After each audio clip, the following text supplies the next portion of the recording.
Live from New Delhi, you're watching DD India Live, India's voice to the world. I'm Lipakshi Khurana, coming up in the next 30 minutes.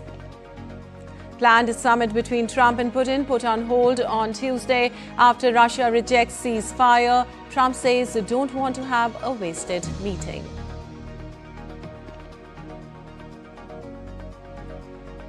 I don't want to have a wasted meeting. I don't want to have a waste of time, so I'll see what happens. U.S. Vice President voices great optimism for Gaza truce on Israel visit. Israel's army says remains of 2 more hostages handed over by Hamas identified.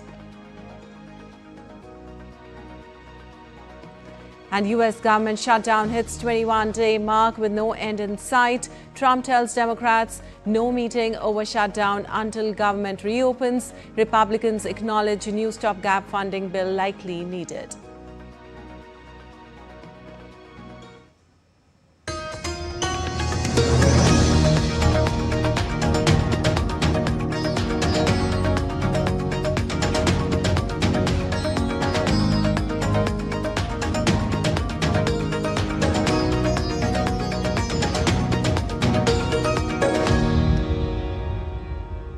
And on to the details now. A planned summit between U.S. President Donald Trump and Russian President Vladimir Putin was put on hold on Tuesday as Moscow's rejection of an immediate ceasefire in Ukraine cast a cloud over attempts at negotiations. Well, a senior White House official said there are no plans for President Trump to meet with President Putin in the immediate future. This comes after Trump announced he would meet Putin in Hungary within 2 weeks or so to bring an end to the conflict in Ukraine. But Putin has been unwilling to consider concessions. Russia reiterated its long-standing terms for a peace deal in a private communique known as a non-paper that it sent to the U.S. last weekend. Also, Trump, who last week spoke over phone to Putin and met Ukrainian President Volodymyr Zelensky, had hoped for another high-profile session with Putin after their August summit failed to advance negotiations. But the two sides postponed a preparatory meeting between Rubio and Lavrov that had been expected to take place in Budapest on Thursday. Also, U.S. President Donald Trump said on Tuesday, when asked why his planned summit in Hungary with Russian President Vladimir Putin was put on hold, he said he did not want to have a wasted meeting. No, I don't want to have a wasted meeting. I don't want to have a waste of time, so I'll see what happens. But we did all of these great deals, great peace deals. They're all peace deals. They're agreements, solid agreements, every one of them. But this one, and I said, go to the line of battle, the battlefield lines, and you pull back and you go home, and everybody take some time off because you got 2 countries that are killing each other. 2 countries are losing 5,000 to 7,000 soldiers a week. So we'll see what happens. We haven't made a determination. Well, Russian Foreign Minister Sergei Lavrov said he is in contact with his U.S. counterpart Marco Rubio to discuss the possibility of a new Trump-Putin summit, but houses hope for a swift preparatory meeting to finalize the talks.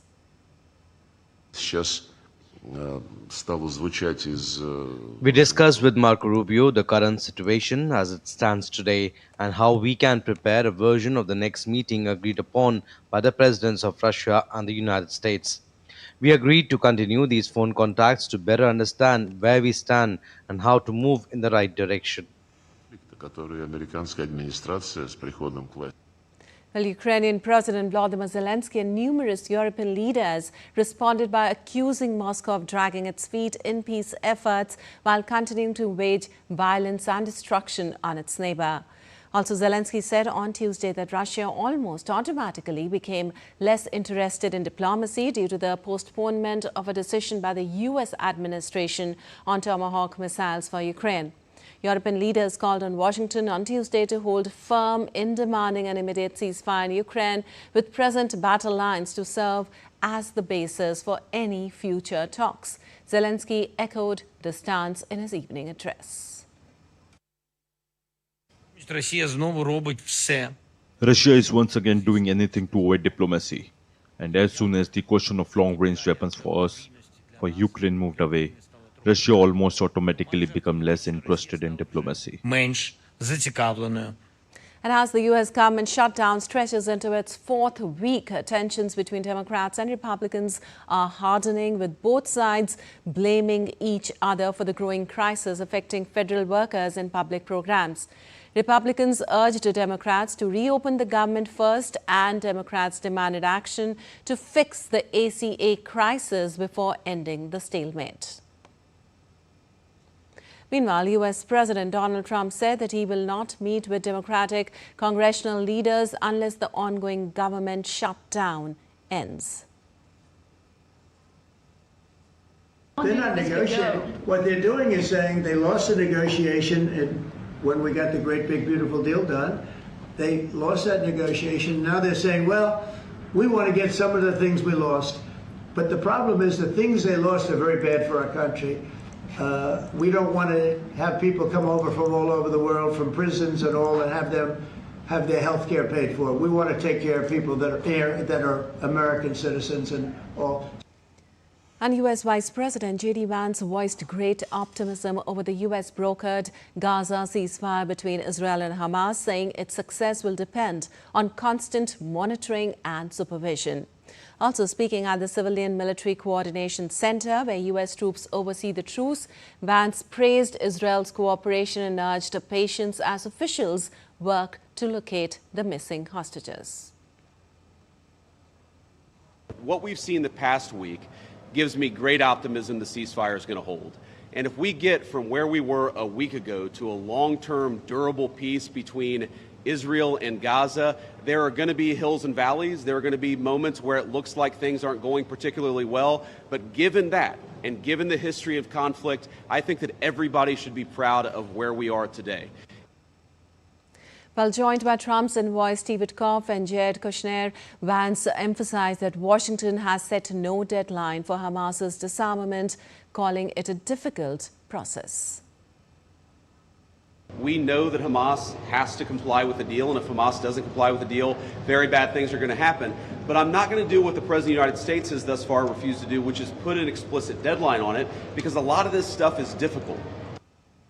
And Israel's military confirmed on Wednesday that the remains of two more hostages returned the day before have been identified as 85-year-old Aryeh Zalmanovich and Master Sergeant Tamir Adar. According to the army, Zalmanovich was abducted from his home in kibbutz near Oz during the October 7, 2023 attack and later killed in captivity on November 17th that year.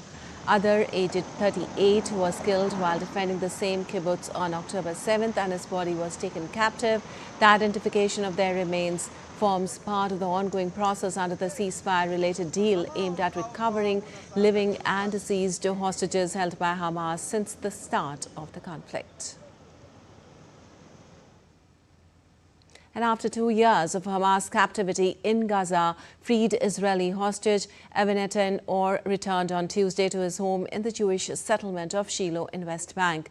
He was welcomed by cheering crowds waving Israeli flags. A convoy of cars and motorcycles escorted Or's van as he smiled, waved and thanked Israelis and the army for bringing him home. The settlers lined the streets, clapping and singing as Or made heart and victory gestures from the window. Later, while addressing the crowd, he said that he was grateful to feel all the love from the people. Police escorted Or through the settlement in a golf cart, and as celebrations continued, Or got off the cart and danced with the crowd.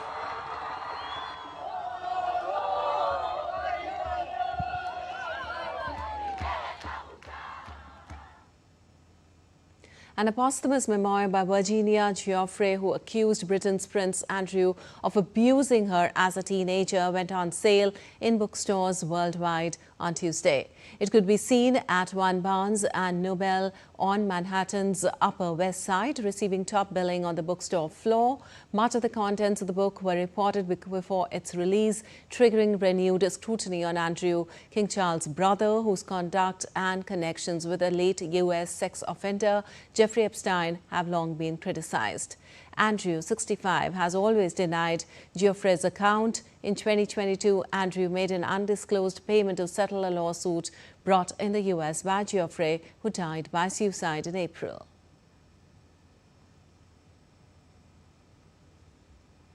And North Korea fired multiple ballistic missiles on Wednesday, its first such launch in months, and just a week before the world leaders, including U.S. President Donald Trump, descend on South Korea for a summit.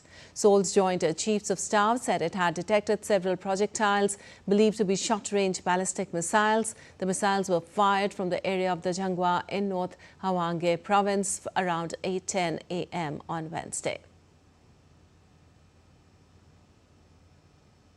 Well, the launch was the first of its kind since South Korean President Lee Jae-myung took office in June. Trump has said he hopes to meet North Korean leader Kim Jong-un possibly this year, following several meetings during the Republican president's first term.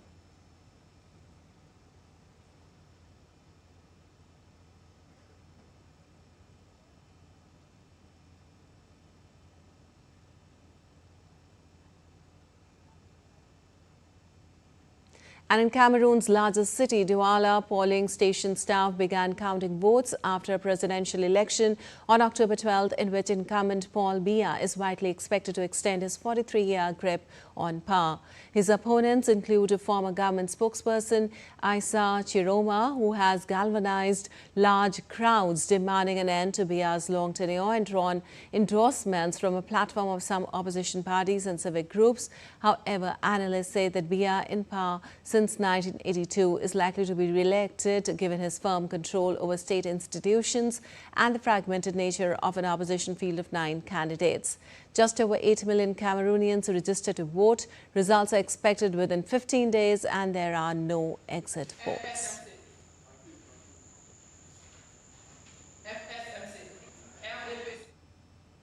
And U.S. President Donald Trump lit lamps at the White House on Tuesday to mark the festival of Diwali, celebrating the occasion with Indian American members of his administration and other community figures. Key figures, including FBI Director Kash Patel and Director of National Intelligence Tulsi Gabbard, joined the gathering to celebrate the Festival of Lights. A traditional brass 5-wick lamp stood on a flower-decked table in front of the Resolute desk as Trump read a message highlighting the spiritual meaning of Diwali. He said the lamp symbolized the victory of light over darkness, knowledge over ignorance, and good over evil.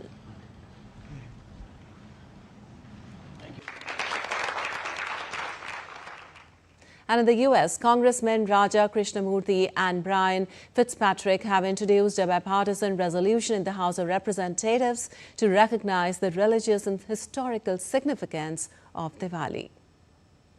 Well, the resolution honors Diwali's cultural and spiritual importance to over 3 million Indian Americans, including Hindus, Sikhs and Jains. It highlights the festival's universal message of light triumphing over darkness and unity overcoming challenges. Congressman Krishnamurthy expressed hope that the resolution will bring communities together, while Congressman Fitzpatrick praised the Indian American community's contributions and called local mandirs critical pillars of faith and unity.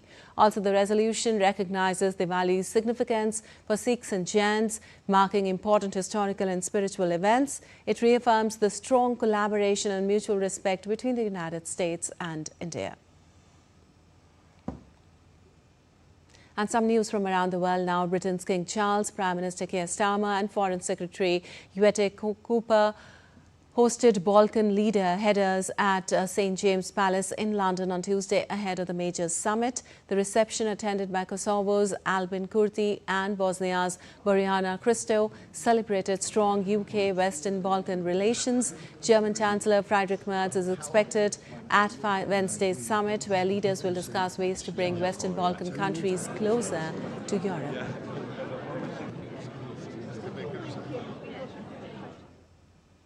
Celia Cruz, one of the most popular Cuban singers dubbed as Queen of Salsa, was remembered on her 100th birth anniversary. A small group of Cuban musicians, together with the top U.S. diplomat in Cuba, paid homage in Havana to the salsa icon. In a career spanning more than 5 decades, Cruz won 3 U.S. Grammys, marking her one of the most celebrated Latin American musicians of the 20th century. Cruz left Cuba after the revolution and remained politically outspoken, though her music rarely reflected her views. Well, demolition began on part of the White House East Wing on Tuesday to build President Trump's $250 million ballroom. Large equipment was seen tearing down the facade, which holds the First Lady's offices, despite Trump previously promising the project would not touch the existing building. The White House, which has not yet commented, said the project is funded by the president and private donors. And still to come in this edition of DD India Live. Indian Railways deploys special train, sets up war room to ensure smoother travel during the festival for over 1 crore passengers. We'll get to you a special report from J&K as India converts most of LOC with POK into smart fence.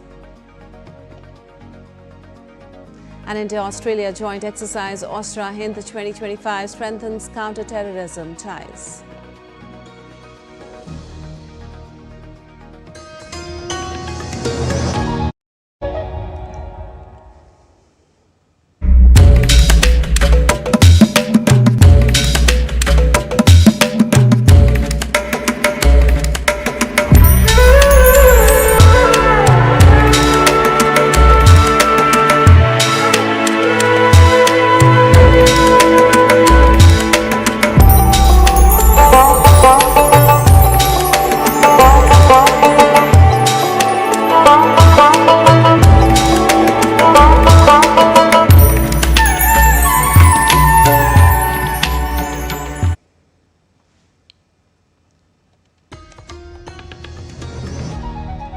Welcome back. You're watching DD India Live. I'm Vipakshi Khurana, and moving on, Indian Railways to run 7,800 special trains to handle the festival rush and help passengers travel smoothly. Well, the Union Minister for Railways, Ashwini Vaishnaw, conducted an on-ground assessment of the arrangements during this festive season at New Delhi railway station on Tuesday. He said that more than 1 crore passengers have already been served by these special trains.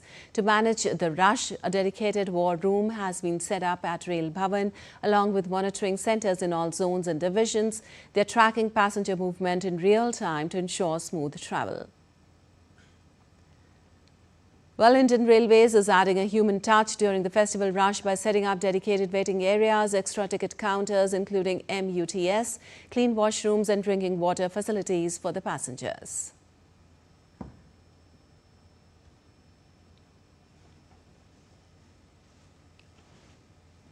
Well, India has converted most of the fence along the LOC with Pakistan-occupied Kashmir into a smart fence. Our correspondent Nandita Dagar travelled to the line of control in Jammu and Kashmir and filed this report. Take a look.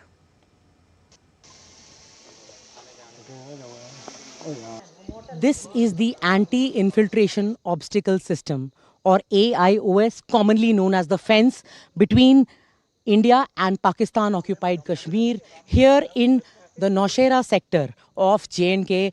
Along the line of control, we see troops of the Indian Army completely vigilant and carrying out the patrol of the AIOS or the fence. Now this AIOS or Anti-Infiltration Obstacle System here at the Naushera sector overlooks the Kala Sonaguda Valley of Pakistan-occupied Kashmir. Around 2 kilometers beyond is the line of control, and this fence or AIOS runs parallelly to the line of control.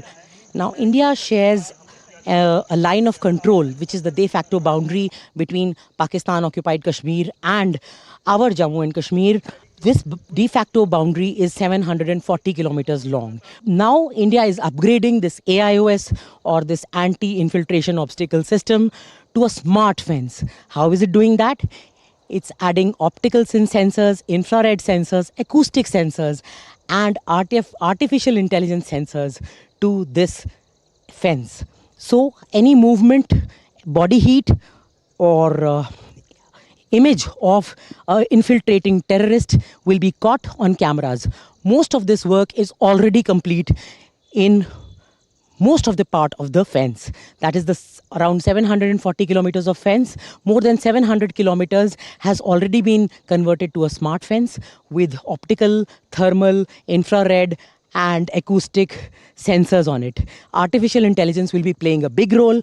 When this fence turns into a smart fence, snipers will automatically engage the infiltrating Pakistani terrorists. This will be a game changer and bring about peace here in the border villages. When Operation Sindoor started in the first few days between 7th of May and 11th of May, this and several other posts along the LOC came under heavy Pakistani artillery shelling and small arms firing.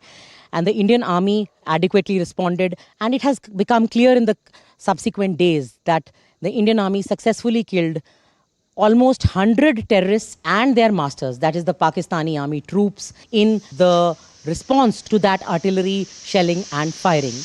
With camera person Dhiman at the LOC in Naushera, this is Nandita Dagar for DD India. And the fourth edition of the India-Australia Joint Military Exercise, Austra-Hind, is currently underway in Australia's Perth with a focus on counter-terrorism. The India-Australia Joint Military Exercise, Austra-Hind 2025, is underway in Perth from October 13th to 26th, highlighting the growing defence partnership between the two nations. Focused on counter-terrorism, the exercise involves extensive training to enhance cooperation and refine tactics for urban operations. It also includes simulated UN peacekeeping scenarios mirroring real-world missions requiring effective multinational coordination. Troops from both sides are engaging in tactical drills, sharing combat experiences and improving operational readiness. The exercise aims to boost interoperability, ensuring both armies can work seamlessly in future peacekeeping or humanitarian missions.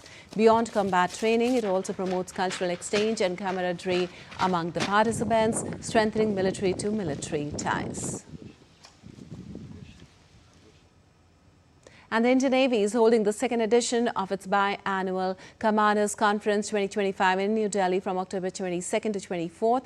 This high-level meet comes in the wake of Operation Sindoor and the Navy's heightened operational tempo, underlining its focus on combat preparedness, interoperability and joint operations with the Indian Army, Air Force and Coast Guard. Well, the conference brings together the Navy's top leadership to assess combat readiness, strategic planning and coordination across services, especially in the Indian Ocean region and Indo-Pacific. Discussions will focus on advancing maritime security, leveraging emerging technologies like artificial intelligence, big data and machine learning, and strengthening indigenization under the Make in India initiative. Also, the Navy's role under the Mahasagar, that is mutual and holistic advancement for security across all regions initiative, will also be reviewed as India aims to position its Navy as the preferred security partner in the region. Well, the conference is poised to shape the Navy's future roadmap in an evolving geostrategic landscape. And renowned Indian sand artist Doordarshan paid tributes to the Bollywood legend Govardhan Asrani. A sand sculpture at Puri Beach, Odisha was created as a humble tribute to the legendary actor whose legacies in Indian cinema will always be remembered. Veteran actor Govardhan Asrani passed away in Mumbai at the age of 84. Best known for his role as the jailer in Sholay, he starred in hits like Chupke Chupke, Bhool Bhulaiya, Dhamal and Beauty, Bunty or Bubbly too. And out of some sports news now, the planned La Liga soccer match between Barcelona and Villarreal in Miami has been cancelled. La Liga announced on Tuesday that the game, which was sent on for December 20th and would have been the first Spanish league game played outside of Spain, was scrapped due to uncertainty generated in Spain. The promoter decided to cancel the event following fierce criticism from within space. La Liga expressed regret, calling the match a historic and unparalleled opportunity for the global growth of Spanish football that now cannot go ahead.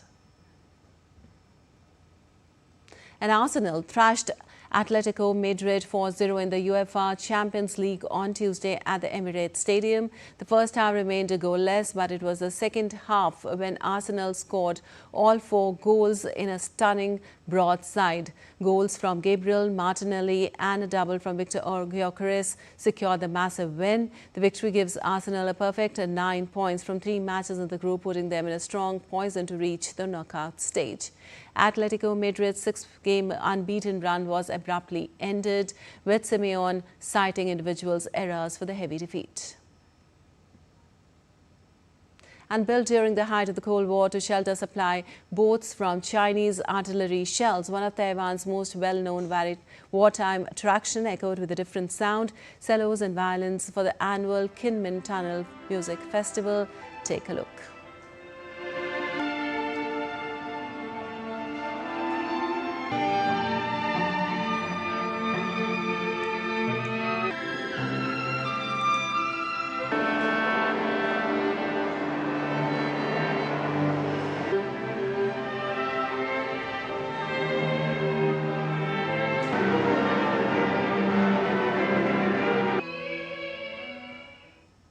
All right, that's all for this edition of DD India Live, but let us know your thoughts on the news of the day. For those on the go, you can get all the latest news and updates from India and across the world on the DD India mobile app.